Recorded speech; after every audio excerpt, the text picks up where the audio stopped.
Bismillahirrahmanirrahim. Assalamualaikum warahmatullahi wabarakatuh.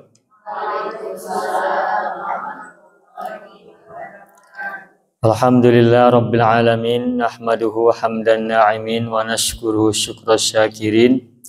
Ashhadu an la ilaha illallah al-malikul haqqul mubin. Wa asyhadu anna Muhammadan abduhu wa rasuluhu as-sadiqul wa'dil amin. Allahumma salli ala sayyidina Muhammadin wa ala ali sayyidina Muhammad fil alamin innaka Hamidum Majid, amma ba'du. Qala Allah ta'ala fil Qur'anil Karim, a'udzu billahi minasy syaithanir rajim. Bismillahirrahmanirrahim.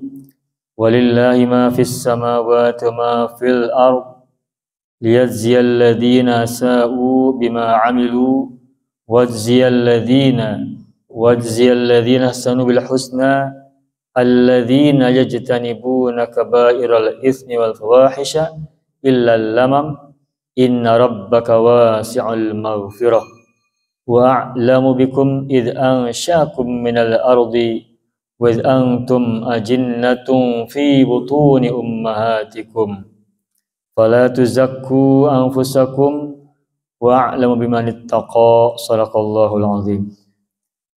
Ibu Dara Ramang, ayatnya panjang yang tadi dibaca, ditakut terlena dengan panjangnya ayat. Kita sapa dulu agar kita fokus pada apa yang akan kita sama-sama kaji, meskipun sedikit dari ayat yang tadi kita bahas, yang tadi kita baca. Puji dan syukur kita haturkan kehadirat Allah yang maha luhur, yang menganugerahkan kepada kita semuanya nikmat-nikmat kebaikan, nikmat-nikmat kecerahan, nikmat-nikmat keindahan, nikmat-nikmat keselamatan dan semua yang lain yang selalu dilimpahkan kepada kita semuanya. Mudah-mudahan kita selalu menatap hari-hari kita dengan kebaikan, menatap hari-hari kita dengan kedamaian, menatap hari-hari kita dengan kesyukuran, menatap hari-hari kita dengan keceriaan dan kebahagiaan. Amin ya rabbal alamin. Salawat dan salam semoga Allah selalu curahkan pada junjungan alam, kekasih agung Nabiullah Mustafa Muhammad sallallahu alaihi wasallam, juga untuk keluarganya suci dan para sahabatnya setia. Kita yang ada di sini khususnya juga orang tua kita, pasangan kita, anak keturunan kita, saudara-saudara kita semua, juga para guru kita sejak kita baru lahir hingga hari ini, dan bahkan hingga hari di mana kita dipanggil pulang menghadap Allah SWT. Semoga kita dan mereka semua termasuk orang yang kelak mendapatkan syafaat dari beliau pada hari kesulitan, pada hari kebangkitan, dan pada hari perhitungan dan pembalasan. Amin ya rabbal alamin. Ibu yang saya hormati, alhamdulillah kita jumpa lagi pada pembelajaran kita bahasan tentang tafsir Al-Quran. Dan kali ini meskipun tadi yang saya baca ayatnya panjang, kalau ibu-ibu mau coba lihat, boleh tengok, boleh lihat surat An-Najmu, surat 53 ya. Surat 53, surat An-Najmu, ayat 31 dan 32. Ayatnya agak panjang. Saya tidak akan membahas satu persatu kalimat per kalimat, tetapi secara garis besarnya saja. Pada ayat yang ke-31, Allah menceritakan bahwa Allah memiliki apa yang ada di langit dan apa yang ada di bumi. Untuk apa Allah tegaskan bahwa dirinya memiliki apa yang ada di langit dan apa yang ada di bumi? Dia tegaskan pada ayat berikutnya, liyajziyal ladzina asa'u bima 'amilu. Untuk Allah balas orang-orang yang berbuat kejahatan dengan apa yang telah mereka lakukan. Jadi orang yang berbuat jahat, maka ia akan dapatkan apa yang ia lakukan sesuai balasan yang ia terima. Dan penerimaan balasan keburukan itu adalah akibat dari apa yang ia lakukan sendiri. Yang keduanya, Allah tegaskan bahwa ia memiliki apa yang ada di langit dan apa yang ada di bumi, juga menegaskan bahwa selain ia memberi balasan kepada orang yang berbuat kejahatan, keburukan karena amalannya mereka sendiri, Allah juga tegaskan bahwa Dia akan membalas orang-orang yang berbuat baik dengan kebaikan yang terbaik, al-husna. Siapa orang-orang yang berbuat kebaikan? Siapa orang-orang yang ahsanu? Allah tegaskan adalah alladzina yajtanibuna kabairal itsmi, yakni orang-orang yang menjauhkan diri dari dosa-dosa besar, wal fawahisha, dan hal-hal yang keji, illal lamama, kecuali kesalahan-kesalahan kecil atau dosa-dosa kecil. Dosa-dosa besar dijauhi, yang keji-keji juga dijauhi, dihindari, kecuali yang kecil-kecil saja, kecuali dosa-dosa yang kecil yang tentu saja kita semuanya pasti adalah orang-orang yang melakukannya. Kita semua adalah para pelaku dosa, pelaku dosa-dosa kecil.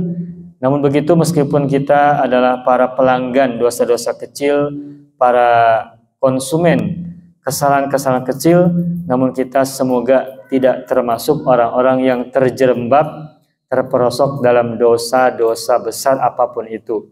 Agar kita termasuk orang-orang yang disebut Allah dalam ayat ini sebagai alladzina ahsanu, orang-orang yang berbuat kebaikan, yang nanti Allah beri ganjaran dengan al-husna, kebaikan yang terbaik.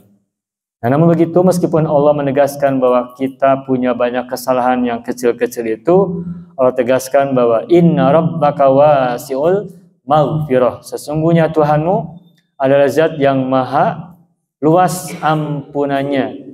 Jadi kalaupun kita hari ini punya banyak dosa, jangan terlalu sibuk dengan merasa orang yang paling berdosa sehingga lupa berbuat baik. Kita sadar kita punya banyak dosa, tetapi kesadaran kita sebagai hamba-hamba yang punya banyak dosa bukan lantas kita merenung diri dalam kesepian untuk merenungi dosa terus tanpa mencoba menghapuskannya dengan kebaikan-kebaikan. Kalau kita merenungkan diri sebagai para pendosa terus selama-lamanya, sehingga kemudian pikiran merasa berat dengan dosa itu menguasai diri kita, kemudian kita lupa untuk berbuat baik apapun yang bisa kita lakukan, maka pengakuan dosa itu menjadi tidak bermakna banyak. Betul bahwa kita harus mengakui dosa. Apa yang sudah kita lakukan, kita harus akui bahwa kita adalah hamba-hamba yang banyak berdosa. Tetapi berdiam diri atau mengurung diri dalam perasaan bersalah, dalam perasaan berdosa, mengurung diri dalam perasaan bahwa kita adalah manusia yang paling hina, yang punya banyak dosa, itu semata-mata itu justru malah membuat kita semakin celaka. Dosa jelas membuat kita celaka. Tetapi kalau perasaan berdosa itu hanya kita jadikan alat untuk mengurung diri di tempat dan tidak berbuat baik setelah itu, maka perasaan berdosa, mengakui berdosa itu menjadi tidak mempunyai hikmah yang baik. Pengakuan dosa, merasa diri berdosa itu adalah pengantar, bukan tujuan. Kita punya banyak kesalahan, kita punya banyak dosa, itu jelas, sudah pasti. Tetapi kesadaran bahwa kita punya banyak dosa tidak boleh berhenti hanya di situ, tetapi harus diimbangi dengan tindakan positif berikutnya, sebagaimana yang Nabi Muhammad sampaikan, ittaqillaha haitsuma kunta watbi'is sayyi'atal hasanata tamhuha wa khaliqin nasa bi khuluqin hasanin. Bertakwalah dimanapun engkau berada dan ikut sertakan setiap keburukan dengan kebaikan. Niscaya kebaikan itu akan menghapuskan keburukan yang sudah kita lakukan. Itu artinya meskipun kita punya banyak dosa dan kita sadar kita punya banyak dosa, kita akui dosa-dosa kita, tetapi pengakuan dosa, perasaan berdosa itu tidak boleh buat kita malah murung dalam perasaan tersebut, tetapi harus menjadi pemicu untuk memperbaiki diri dengan kebaikan-kebaikan, menambahkan diri dengan kebaikan-kebaikan, menyempurnakan diri dengan kebaikan-kebaikan, menghias diri dengan kebaikan-kebaikan apapun. Karena kebaikan sekecil apapun akan menutupi keburukan yang sudah kita lakukan, sebagaimana yang tadi Nabi sampaikan dalam hadis beliau. Sama kita juga ketika bersama masyarakat, bersama tetangga, kita mungkin punya banyak kesalahan dengan seseorang, tapi begitu seseorang yang mungkin banyak berbuat salah kepada kita, berbuat baik kepada kita satu hari, kita mungkin akan bertanya-tanya, kok beda dia? Biasanya dia suka usil, suka jahil, suka semacamnya, suka codeka, suka deleka dan semacam itu. Tiba-tiba dia berbuat baik, ngirim makanan, ngirim nasi goreng, ngirim nasi uduk, ngirim nasi kebuli misalnya. Kan kita bertanya-tanya, ada apa gerangan? Jangan berpikir jauh-jauh bahwa dia akan berbuat buruk kepada kita atau modus dan sebagainya. Tapi lihatlah bahwa itu adalah kebaikan yang sedang kita terima dari orang yang biasa berbuat salah kepada kita sekian lama. Maka ketika kita berbuat baik hari ini, atau ketika seorang berbuat baik kepada kita hari ini, maka kebaikan yang kita rasakan hari itu atau hari ini itu boleh jadi akan mulai mengoreksi keburukan-keburukan dia sekian lama kepada kita, dan kita mulai memperbaiki persepsi kita kepada dia. Begitulah juga Allah. Meskipun kita punya banyak dosa, tapi kalau kita berbuat baik apapun kebaikannya, maka kebaikan yang kita lakukan hari ini itu akan memberikan catatan positif dari sekian banyak catatan buruk yang sudah kita lakukan sebelumnya.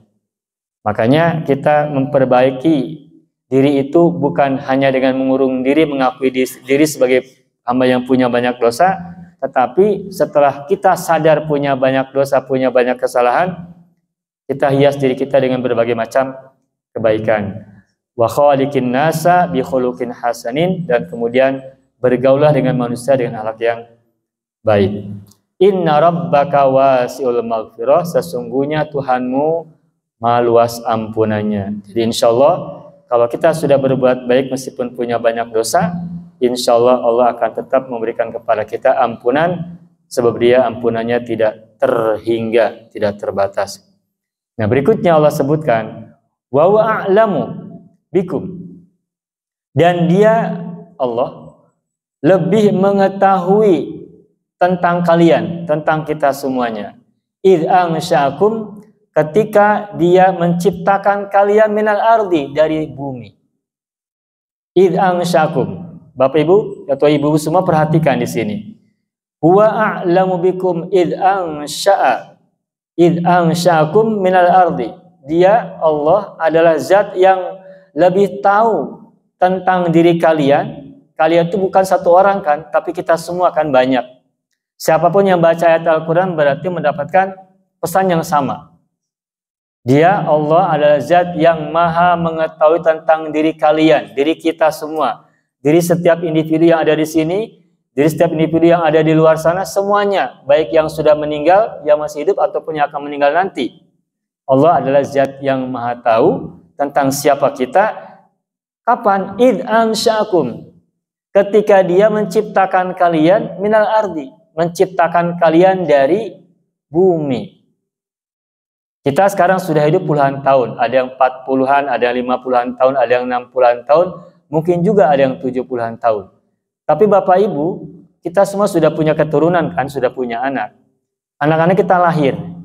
Nah, ketika anak kita lahir itu, apakah dia keluar dari ibunya itu? Dulu kita memprosesnya dengan tanah dimasukkan ke dalam rahim perempuan? Tidak kan? Allah menciptakan manusia. Di sini ditegaskan id ansha'akum minal ardi, ketika dia menciptakan kita semua, kalian semua, minal ardi, dari bumi, dari tanah. Dan kita sadar bahwa ketika kita lahir ke muka bumi ini, kita tahu dari pengetahuan rasional dan ilmu pengetahuan bahwa kita diproses oleh orang tua kita bukan dengan tanah yang dimasukkan ke dalam rahim ibu kita, tetapi dengan proses yang lain. Sedangkan yang kita ketahui bahwa manusia yang diciptakan oleh Allah dari tanah itu siapa? Ada manusia yang pertama, ya kan? Ya, kita tahunya adalah Nabi Adam. Nabi Adam adalah makhluk manusia pertama yang diciptakan oleh Allah dari turab, atau dari bumi, atau dari tanah. Sedangkan keturunan-keturunannya tidak diciptakan dari tanah, tetapi dengan pernikahan, dengan perkawinan, dengan pertemuan antara sel indung telur dengan spermatozoa. Nah, kelahiran kita itu dari situ, bukan dari tanah yang kita misalnya lihat di tanah di bumi berupa unsur-unsur tertentu, bukan seperti itu kita diciptakan. Bukan dengan bahan-bahan seperti itu, tanah secara fisik yang membuat kita lahir seperti sekarang ini. Sedangkan manusia diciptakan dari tanah itu, kita tahu dari para mufasir, itu adalah tentang penciptaan Nabi Adam alaihissalam atau manusia pertama. Nah, tentang kemudian ada tafsir bahwa manusia pertama itu adalah bukan Adam, tapi manusia yang sebelum beliau. Itu mungkin beda lagi penafsirannya atau ceritanya beda lagi atau bahasanya beda lagi. Tetapi ditegaskan bahwa manusia yang pertama, mufasir sepakat diciptakan dari tanah, dari bumi atau dari tanah liat. Tetapi pada ayat ini Allah tegaskan id ansha'akum minal ardi. Ketika dia Allah menciptakan kalian kita semua dari bumi. Tetapi kita tahu tadi sudah disampaikan kita mah tidak diciptakan dari bumi, tapi dari unsur pertemuan antara spermatozoa dan sel indung telur dari orang tua kita, ayah dan ibunda kita. Nah, lalu kenapa Allah tidak menceritakan tentang pertemuan sel indung telur dengan spermatozoa itu dalam ayat ini? Tapi Allah tetap tegaskan bahwa Dia menciptakan kita minal ardi, dari tanah. Apa yang bisa kita pahami dari ayat ini? Nah, karena ayat ini bercerita tentang penegasan bahwa kita manusia diciptakan oleh Allah dari al-ardi, dari bumi, dari tanah. Dan kita semua juga termasuk disebutkan dalam ayat ini. Maka kalau gitu pemahamannya bukan tanah dalam pengertian secara mantuk. Kita dulu pernah bahas ya tentang mantuk. Apa itu mantuk? Mantuk itu adalah kata yang diucapkan atau diksi kata yang disampaikan atau yang dituliskan. Kalau ini ayat Al-Quran berarti yang diucapkan ataupun yang dituliskan. Di sini yang tertulisnya adalah al-ardu, bumi atau tanah. Nah, sedangkan kita secara keilmuan dan secara realitas kita tidak diciptakan dari tanah secara langsung. Faktanya demikian. Tetapi Al-Quran mengatakan kita diciptakan oleh Allah dari tanah, dari bumi. Nah, karena dipahami secara mantuk, secara tekstual itu tidak bisa dipertemukan pemahamannya, maka kalau gitu kita mesti memahami secara mafhum, secara pemahaman. Apa pemahaman yang bisa kita simpulkan, yang bisa kita gali dari kata atau dari ayat bahwa Allah menciptakan kita semua dari bumi? Nah, yang barangkali bisa kita pahami dari ayat ini adalah bahwa kita diciptakan oleh Allah dari bumi itu bukan bumi berupa fisik tanah yang butiran-butiran atau mungkin lempung dan semacam itu, tetapi dari unsur-unsur tanah yang sudah diserap menjadi saripati makanan yang diserap oleh orang tua kita, oleh ayah kita terutama, yang kemudian menjadi mani, menjadi spermatozoa yang di dalamnya terkandung jutaan bahkan juga mungkin miliaran sel-sel di situ, sel-sel kehidupan, yang sel-sel kehidupan itu lahir, tumbuh dari saripati makanan yang bersumber dari tanah sebelumnya. Sehingga saripati-saripati tanah yang sudah dihasilkan menjadi buah-buahan, menjadi tumbuh-tumbuhan, menjadi makanan dan sebagainya, dimakan oleh ayah kita, kemudian menjadi spermatozoa dan masuk ke dalam sel indung telur ibu kita, maka itulah unsur tanah yang terkandung dalam spermatozoa itu, dalam sperma itu. Jadi ketika Allah menyebutkan, ketika Dia menciptakan kita dari bumi, berarti pemahamannya adalah bukan bumi secara fisik, tetapi dari sari-sari bumi yang sudah masuk dalam sari-sari tumbuh-tumbuhan, dalam pohon-pohonan, dalam buah-buahan dan makanan yang kemudian diserap dalam tubuh manusia yang dalam konteks ini adalah ayah kita.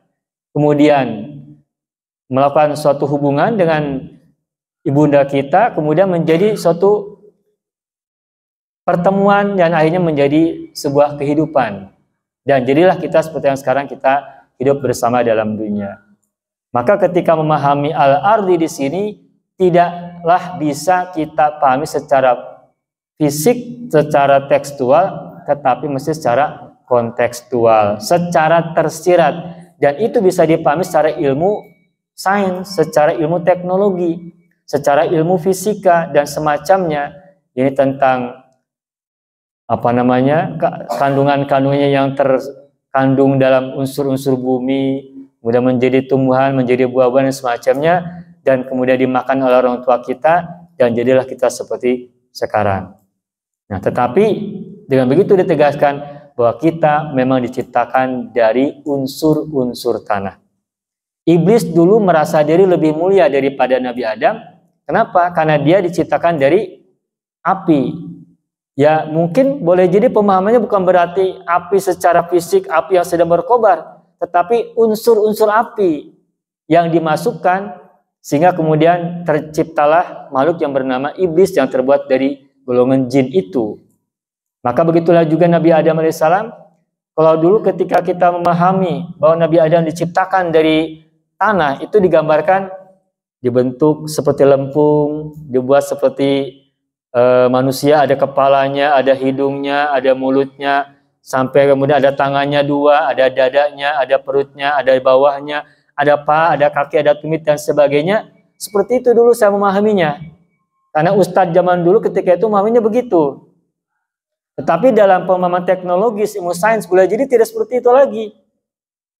Bagaimana? Allah yang lebih tahu. Tetapi yang jelas ada proses secara alamiah menggunakan hukum-hukum Allah secara sunnatullah, sehingga terjadilah proses pembentukan manusia. Kalau kita sekarang di rahim ibunda kita, nah kalau dulu manusia pertama, ya kita belum bisa bayangkan seperti apa, tetapi pemahamannya tidaklah seperti yang mungkin kita dulu pahami. Dibentuk seperti patung, lalu dibaringkan, ditiupkan ruh, dimasukkan ruh ke dalamnya, kemudian ngajonggelek. Apa ngojenggelek, Bu? Bangkit gitu ya, bangkit, duduk, berdiri. Saya pernah baca begitu. Nabi Adam ketika manusia pertama itu sudah dibentuk ya, bentuk fisiknya, lalu dimasukkan ruh di situ, tiba-tiba bangun ngajonggelek tadi, berbaring, ngajonggelek lagi. Susah bahasa Indonesianya ya. Susah. Bangun, kemudian katanya kucek-kucek mata, lihat kiri dan kanan siapa saya, dan seterusnya. Seperti itu gambarannya. Itu yang kita pahami waktu itu. Ketika kita masih kecil memahaminya. Belum tahu ilmu tentang dunia, tentang ya dunia, biologi lah seperti itu ya.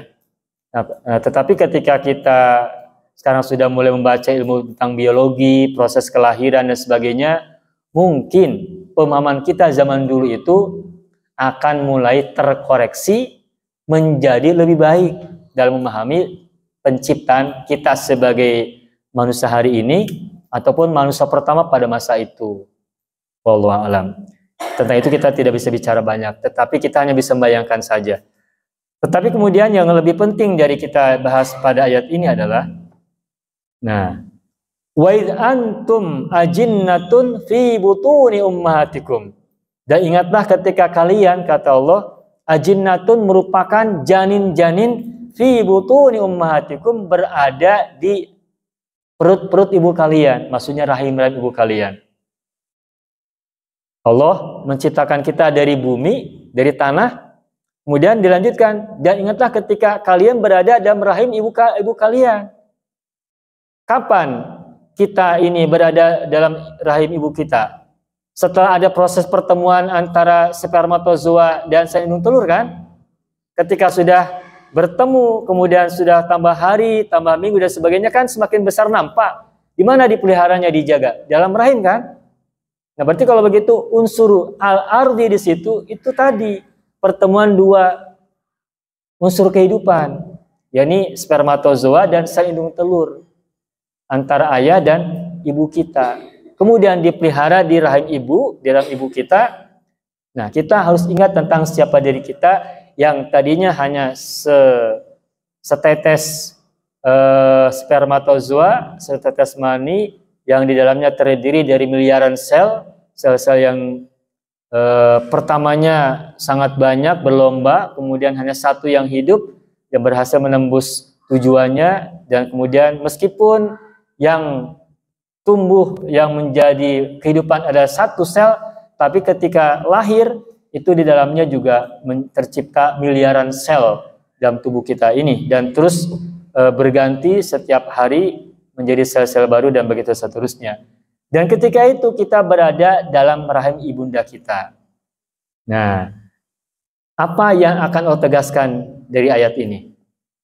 Setelah kita diingatkan bahwa kita diciptakan dari al-ardi, unsur bumi yang tadi pemahamannya adalah pertemuan dua unsur kehidupan antara spermatozoa dan sel induk telur, kemudian kita dijaga, dilindungi oleh rahim ibunda kita. Nah, kemudian Allah tegaskan, fala tuzakku anfusakum. Wahai manusia, wahai kita semua, fala tuzakku anfusakum. Dengan kondisi kita yang dulu diciptakan dari unsur bumi, unsur tanah, dan kita dijaga, dilindungi dalam rahim ibunda kita yang kita tidak punya kuasa ketika itu. Andaikan pun di dalam rahim itu kita tersangkut, terbelit oleh ari-ari, tali ari-ari dan sebagainya. Bahkan sampai mungkin ada yang tercekek lehernya karena kita kating kulincah teingnya sampai terbelit-belit gitu. Ketika lahir pun kesulitan dan sebagainya, kita tidak punya kuasa. Makanya ketika kita lahir kan kita menangis menjerit-jerit saking apanya? Ya banyak tafsir lah. Di antaranya kita mungkin bisa terbebas dari belitan di situ, atau juga kita merasa terpisahkan dari masa lalu kita yang kita nikmati 9 bulan di situ. Tafsirnya bisa macam-macam. Tetapi Allah tegaskan, karena kita pada saat itu tidak berdaya di alam rahim kita, di perut ibunda kita, oleh karena itu maka fala tuzakku anfusakum. Oleh karena itu janganlah kita semua, kata Allah, memandang diri kita sebagai orang yang suci.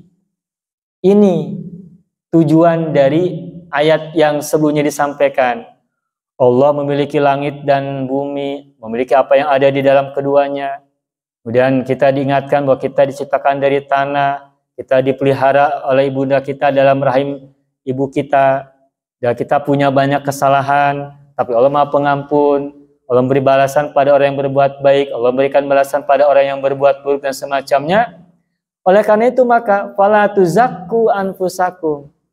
Janganlah kita merasa diri sebagai orang yang suci. Betapapun kita sedang menjadi orang baik hari ini, betapapun kita rajin sholat, betapapun kita rajin ngaji, betapapun kita rajin puasa, betapapun kita sering banyak bersedekah, banyak menolong orang, ataupun kita sering tersenyum pada siapapun, apapun kebaikan yang kita lakukan, pesannya satu, fala tuzakku anfusakum. Janganlah kita dengan itu semua merasa diri sudah menjadi orang yang suci. Karena apa? Karena iblis pun begitu. Iblis itu adalah makhluk Allah yang disebutkan sudah beribadah kepada Allah sampai 3000 tahun. Tapi gara-gara dia merasa diri lebih suci daripada Nabi Adam yang diciptakan belakangan, dia hasud, dia sombong, dia angkuh, maka dia terpeleset. Padahal dia sudah beribadah selama 3000 tahun. Nah, kita sudah usia 60 tahun, ibadahnya gebelang bentong, dosanya banyak, kemudian telah berbuat baik, kemudian merasa diri paling suci. Itu kan terlalu banget. Maka jika iblis yang ibadahnya sangat lama saja bisa terpleset gara-gara merasa dirinya suci, paling suci dan semacam itu, maka apalagi orang-orang yang ibadahnya masih sedikit, kebaikannya masih sedikit, dosanya sangat menumpuk. Maka dari mana kita punya pikiran untuk merasa diri paling suci? Maka Allah tegaskan, fala tuzakku anfusakum. Dimanapun, kapanpun, dalam cerita apapun, dan dalam domain kehidupan apapun, perintahnya jelas, pesannya jelas, la tuzakku anfusakum. Janganlah kita merasa diri suci. Kenapa? Nah, di sini tegaskan, huwa a'lamu bimanit taqo. Dia Allah lebih tahu siapa yang bertakwa, siapa yang baik, siapa yang muhsin, siapa yang pantas mendapatkan kemuliaan di sisi Allah, bukan kita. Maka sering kita mendengar kata-kata, kita ini tidak boleh menjadi pemilik surga, tidak boleh merasa diri sebagai penghuni surga, tidak boleh merasa diri sebagai pemegang kunci surga, atau semacam itulah.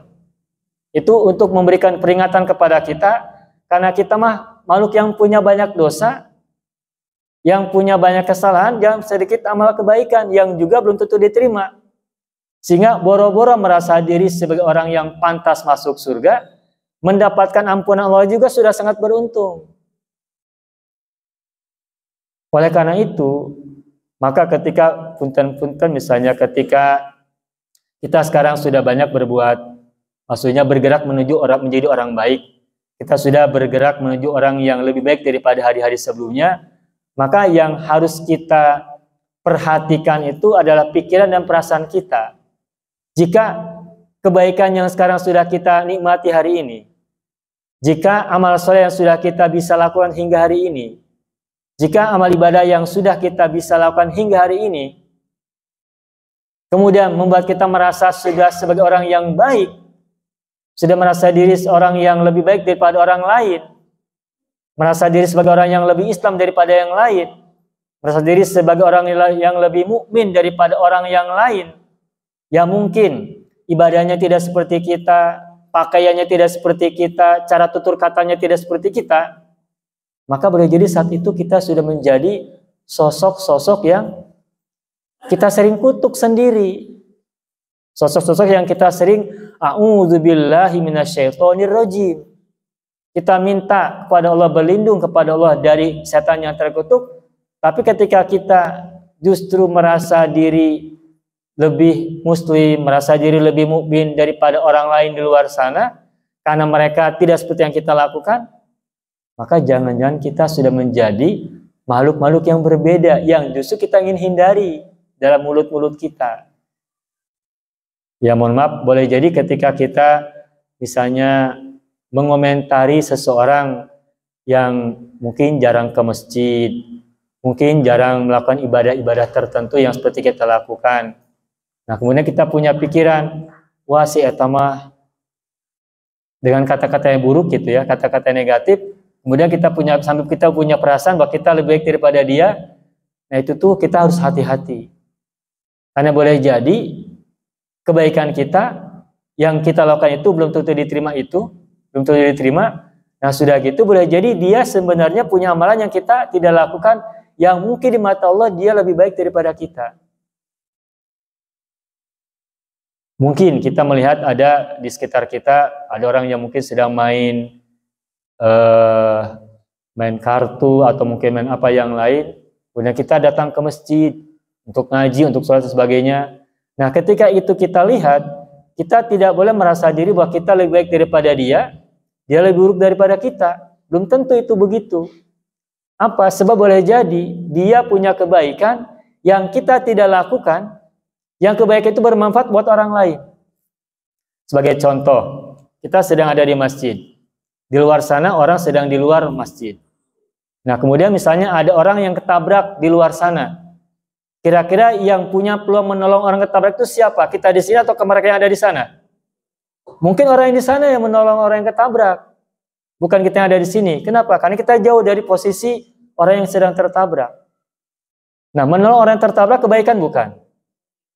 Menolong sesama itu kebaikan bukan? Kebaikan. Manfaatnya dirasakan oleh orang lain. Nah, ketika orang yang mungkin sedang nongkrong di situ menolong orang yang kecelakaan, dan itu adalah kebaikan, dan ia lakukan dengan tulus dan ikhlas, sedangkan kita di sini tidak melakukan seperti yang ia lakukan, maka boleh jadi kebaikan dia itu boleh jadi lebih bernilai daripada keberadaan kita di sini yang mungkin kita pikirannya buruk. Nah, karena itu maka boleh jadi kebaikan dia lebih bermakna di mata Allah daripada kita hari ini yang mungkin pikirannya tidak baik. Kita di sini berada dalam kebaikan. Tetapi kalau pikiran kitanya buruk, maka sebaik apapun tempat kita berada, maka keburukan pikiran kita bisa mengotori kebaikan yang sedang kita lakukan. Nah, dengan kesadaran ini, maka kita berharap bahwa meskipun kita diharuskan dan tetap harus konsisten istiqomah menjadi orang baik, berbuat baik dan seterusnya, baik ibadah-ibadah ritual maupun ibadah-ibadah sosial, tapi kita harus menghilangkan perasaan-perasaan, pikiran-pikiran tentang diri kita bahwa kita sudah lebih baik daripada orang di luar sana. Karena begitu kita sudah punya pikiran merasa diri lebih baik daripada orang lain di luar sana yang tidak berbuat baik seperti yang kita lakukan, maka itulah jebakan kita. Jebakan kita dari yang semula ingin dapat kebaikan, karena pikiran kita demikian, maka akhirnya kita mendapatkan keburukan. Dan jika hingga hari ini kita tetap belum membaiki kehidupan kita, meskipun kita merasa sedang berbuat baik, maka boleh jadi kebaikan yang kita harapkan dari Allah untuk kita dapatkan hari ini itu terhijab, boleh jadi karena pikiran buruk kita. Meskipun kita banyak berbuat baik, meskipun kita banyak berbuat amal soleh, tetapi ketika pikiran kitanya tidak baik, maka boleh jadi pikiran buruk kita itu menjadi penghalang anugerah Allah yang diturunkan kepada kita, meskipun kita berbuat baik, berbuat amal soleh. Gara-gara pikiran buruk kita tentang diri kita, pikiran buruk kita tentang orang lain, atau tentang Tuhan, tentang Allah. Maka ayat ini bagi saya sangat bermakna, sangat bermakna banyak, dan sangat bermanfaat sekali, sangat bernilai besar, bahwa kita la tuzakku anfusakum. Janganlah kalian merasa diri suci dengan merasa orang lain buruk di depan kita. Lebih baik kita merasa diri tetap orang biasa-biasa saja, merasa diri orang yang hina, merasa diri orang yang tidak bermakna, ketimbang merasa diri sebagai orang yang berharga, yang punya nilai di mata Allah, padahal kenyataannya tidak demikian. Lebih baik kita seperti Abu Nawas dalam syairnya. Sebagian kita sudah hafal ya ayat pertama misalnya kalimat ini. Ilahi las tulil firdausi ahla wala aqwa ala naril jahimi. Sudah apa Ibu? Apa ya? Yuk bareng yuk. Ilahi las tulil firdausi ahla wala aqwa ala naril jahimi. Duhai Tuhanku, aku bukanlah orang yang pantas sebagai ahli surga. Betapapun kita berbuat baik hari ini, betapapun kita sedang berusaha menjadi orang baik hari ini, tetapi kita tetap masih merasa belum pantas menjadi ahli surga. Jangankan menjadi ahli surga, bahkan mungkin mengetuk pintunya pun belum pantas. Saking banyaknya dosa, saking belum banyaknya perbuatan yang Allah terima dalam apa yang sudah kita lakukan. Namun begitu kita juga sadar diri, wala aqwa ala naril jahim. Meskipun begitu, meskipun kita tidak pantas sebagai orang ahli surga, bahkan mendekati kepadanya pun, tetapi kita sadar bahwa kita sangat tidak kuat kalau harus masuk ke dalam neraka. Bahkan untuk mendekat pintunya pun kita sudah sangat tidak kuat, sangat tidak mampu, sangat lemah untuk berada di tengah-tengah neraka, bahkan masuk dalam pelataran halamannya sekalipun. Nah, ini ungkapan seorang yang sadar diri siapa dirinya, tetapi juga tidak merasa dirinya lebih baik. Dan ini menjadi buat kita, buat saya pribadi adalah peringatan sekaligus tuntunan agar kita menempatkan diri sebagai orang yang tidak pantas sebagai ahli surga. Itu lebih baik daripada merasa diri sebagai ahli surga. Makanya mohon maaf kadang-kadang saya merasa malu Bapak Ibu ya. Wahai perempuan-perempuan ahli surga. Di satu sisi itu adalah doa. Tetapi di sisi yang lain, apakah benar ketika kita memanggil orang-orang di depan kita, baik di depan kita secara fisik maupun lewat grup-grup WhatsApp, kita mengatakan pada grup misalnya, wahai ibu-ibu ahli surga, ataupun misalkan bidadari-bidadari surga, misalnya begitu ya, untuk menyebut diri kita sendiri nih. Di satu sisi itu harapan doa, tetapi kalau kita menyebut diri kita dan kelompok kita, geng kita, teman-teman kita sebagai bidadari-bidadari surga, itu apakah tidak terlalu tinggi? Masuk surga aja kita belum tentu.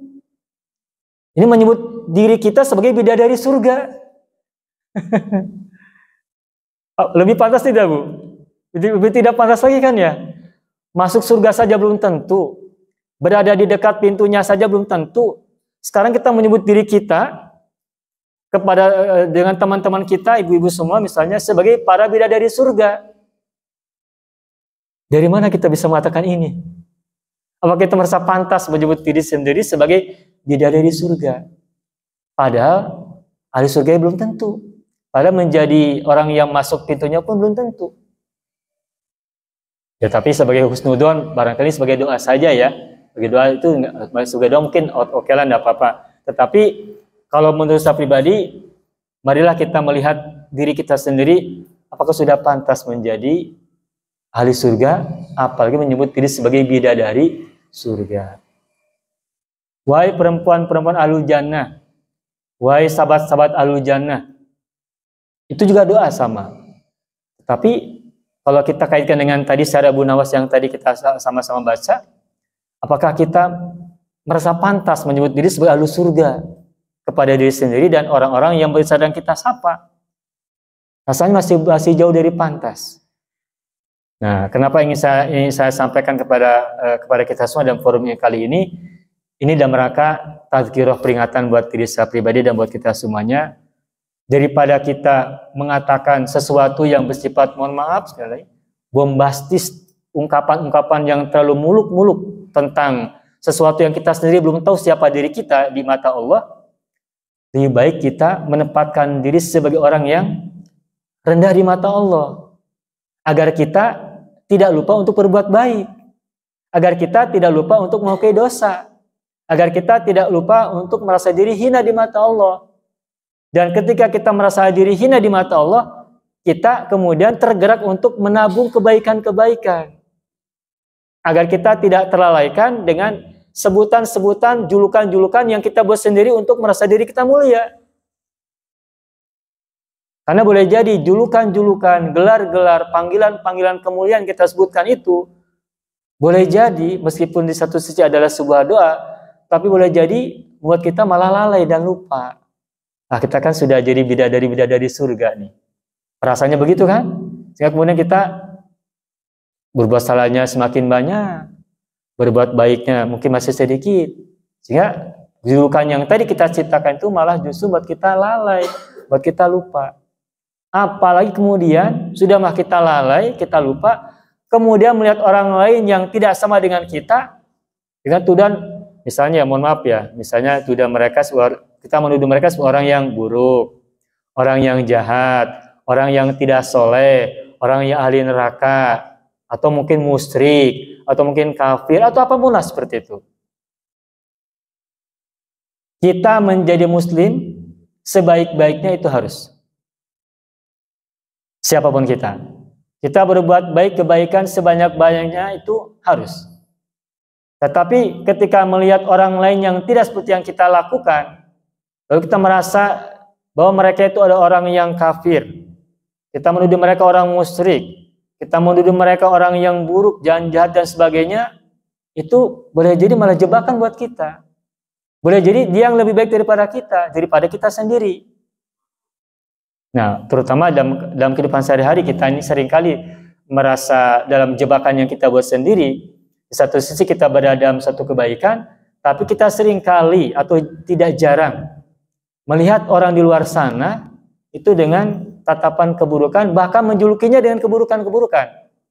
Bahkan mungkin ada di antara kita yang termasuk orang-orang yang suka menyebarkan julukan-julukan buruk tentang seseorang yang baik, tapi buruk di mata kita. Wah, si A mah musyrik. Wah, si B mah kafir. Apa sebabnya? Dia mah bikin ini, bikin itu dan sebagainya. Padahal boleh jadi kebaikan dia lebih banyak daripada kita, dan kita sangat sedikit. Tetapi dengan lantangnya kita merasa sebagai orang muslim, menuduh dia musyrik, menuduh dia kafir, menuduh dia jahat dan sebagainya. Lalu kita siapa? Apa yang sudah kita lakukan? Iman pun belum tentu diterima, Islam pun belum tentu diterima, ihsan juga kita sedikit. Menuduh orang lain musyrik, menuduh orang lain jahat, menuduh orang lain ahli neraka dan sebagainya. Meskipun kita punya banyak kebaikan atau kita sedang berbuat banyak kebaikan, tetapi kalau kita menuduh orang tanpa bukti, mengata-ngatai orang dengan keburukan yang kita sendiri tidak pernah lihat dia seperti apa, apalagi hanya misalkan demi masalah politik, masalah mungkin ingin berebut kekuasaan dan sebagainya, maka itu sama dengan kita menjadikan kekuasaan sebagai berhala. Kita seringkali mungkin merasa bahwa kita terhindar dari kemusyrikan, sehingga kemudian kita dengan percaya diri menuduh orang lain musyrik.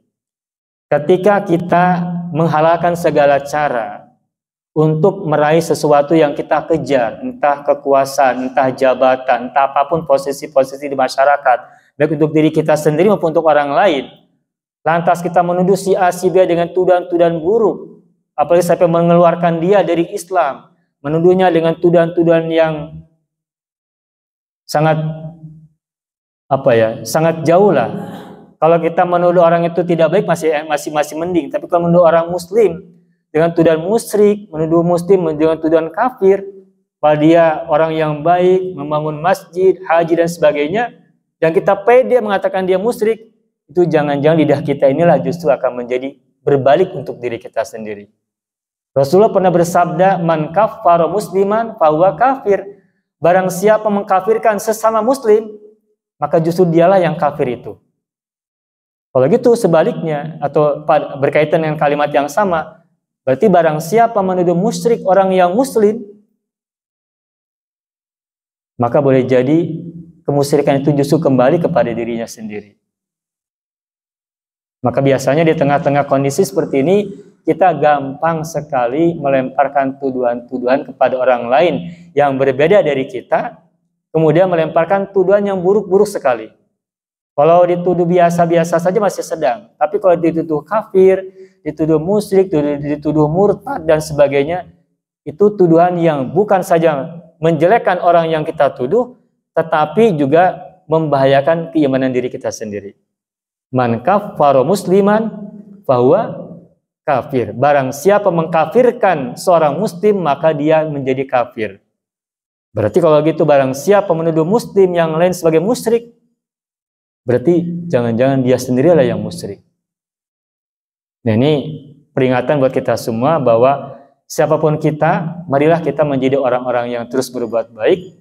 Tetapi ketika kita melihat orang lain tidak seperti yang kita lakukan atau yang kita pikirkan, maka jaga lidah kita untuk memberikan tuduhan-tuduhan buruk, atau bahkan merasa diri kita lebih baik daripada dia, kemudian melemparkan tuduhan-tuduhan yang lebih buruk kepada dia, dengan merasa diri kita sebagai orang yang baik. Kita kadang-kala tidak adil pada diri sendiri.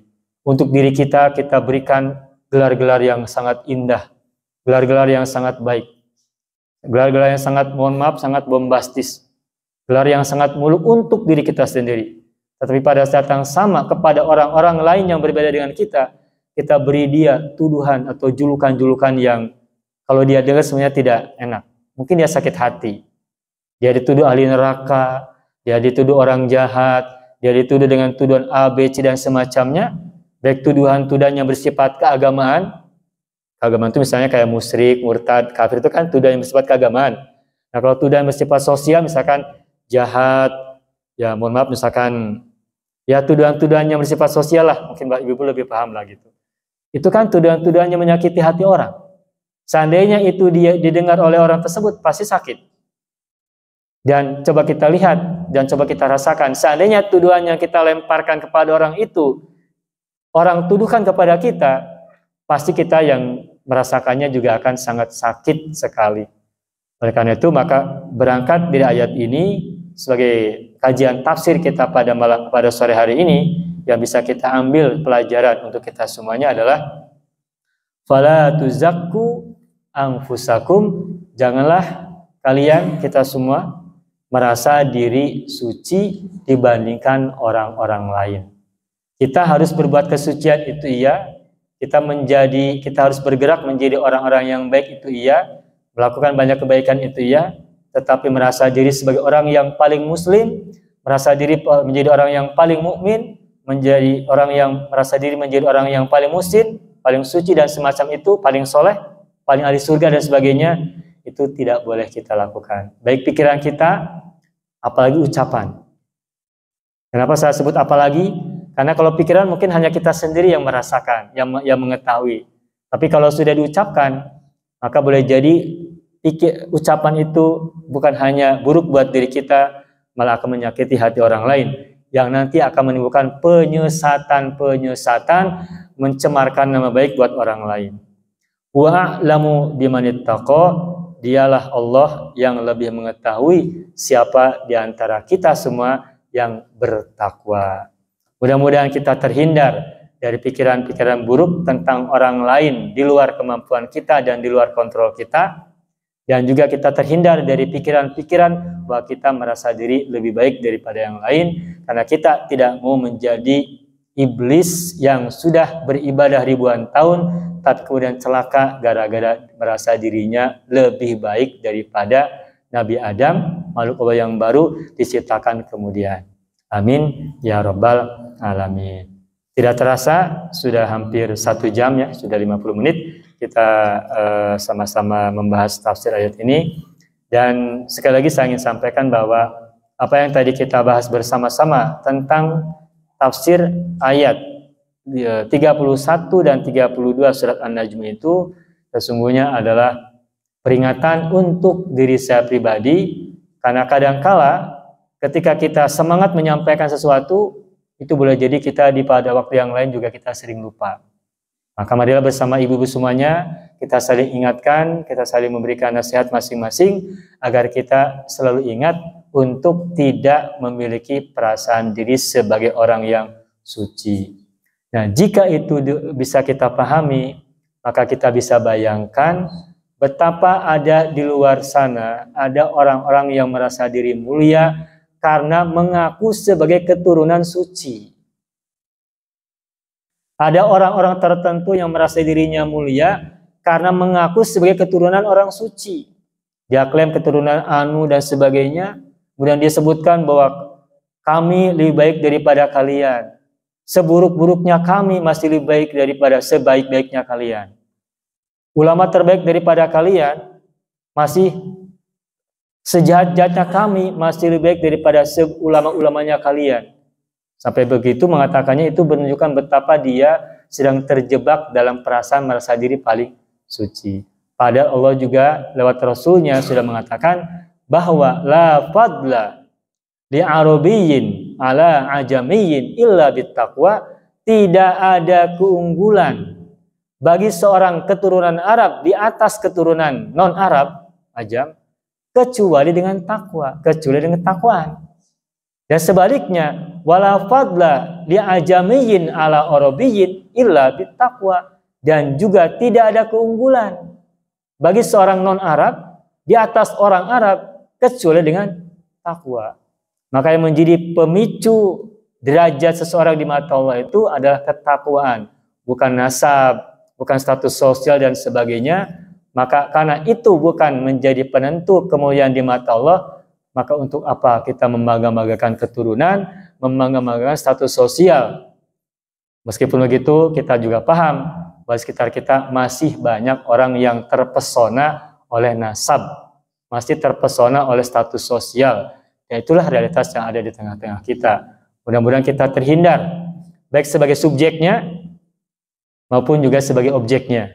Kita terhindar dari perasaan diri mulia karena nasab, perasaan diri mulia karena status sosial, perasaan diri mulia karena kita sedang berbuat baik dan sebagainya, baik untuk diri kita sendiri maupun untuk orang lain, baik sebagai subjek maupun sebagai objek. Kita tidak mau